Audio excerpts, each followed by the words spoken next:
Gueye, je suis activiste, membre du mouvement Nittu Dëgg Valeurs.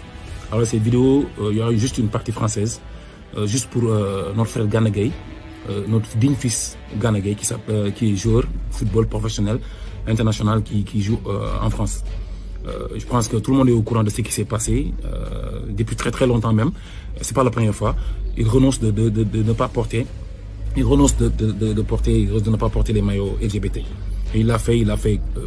C'est pas la première fois. Donc c'est pas non seulement il y a aussi Abdou Diallo qui refuse aussi lui-même de ne pas porter les maillots LGBT. Et je pense qu'ils ont juste fait ce que le Sénégal a toujours voulu.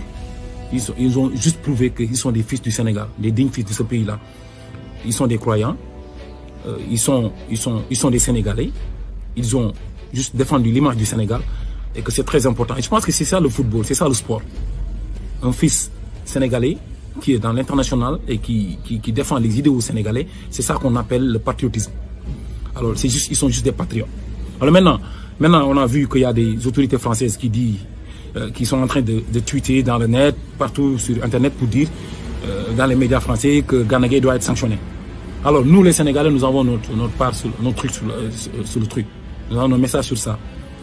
L'homme qui vous parle en face de vous s'appelle Abdou Karim Gueye, il est activiste, il est membre du mouvement Nittu Dëgg, membre du mouvement And Samm Jikko Yi, une association islamo-chrétienne qui défend toutes les valeurs ici au Sénégal et qui sont contre l'homosexualité et qui combattent l'homosexualité depuis très longtemps. Qui ont fait beaucoup de manifestations, ils ont fait emprisonner beaucoup d'homosexuels ici au Sénégal.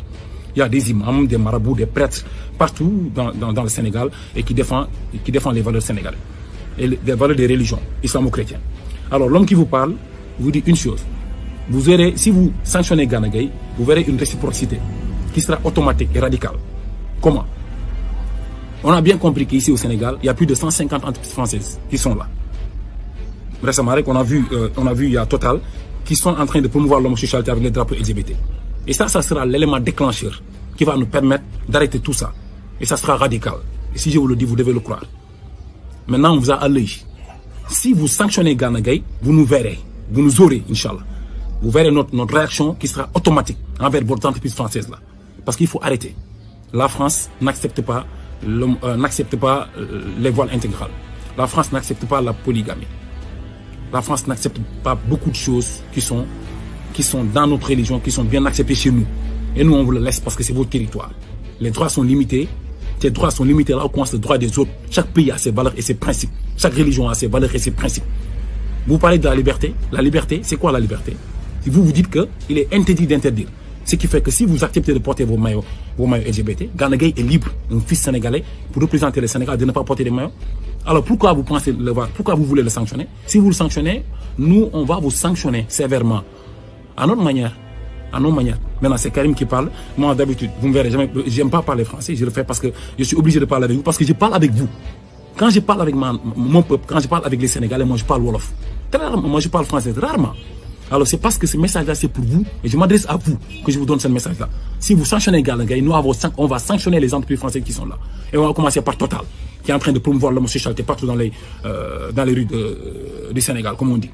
Alors, meilleur gars, nous, na gars yi juk ñun ñep ñu and préparé wu bu ñu sanctionné Gana Gueye ñu taxaw sanctionné France sanctionné français yi And Samm Jikko Yi juk taxaw ñu won leen ni Gana Gueye du ku ñuy sanctionné parce que waruñu ko sanctionné parce que sénégalais bu nekk am nga droit taxaw ne ando ci sol maillot LGBT loolu droit am la image du Sénégal la Gana Gueye yëkëti ci àdduna bi yëpp ñu nag li ñuy xeex di ko xeex di ci ñafe di ci rey suñu bopp di ñafe di dajale ay nit yu bari Obélix fexe ba médias internationaux yu ñëw filmer xam nga presse internationale bu ñu ñëwee filmer wane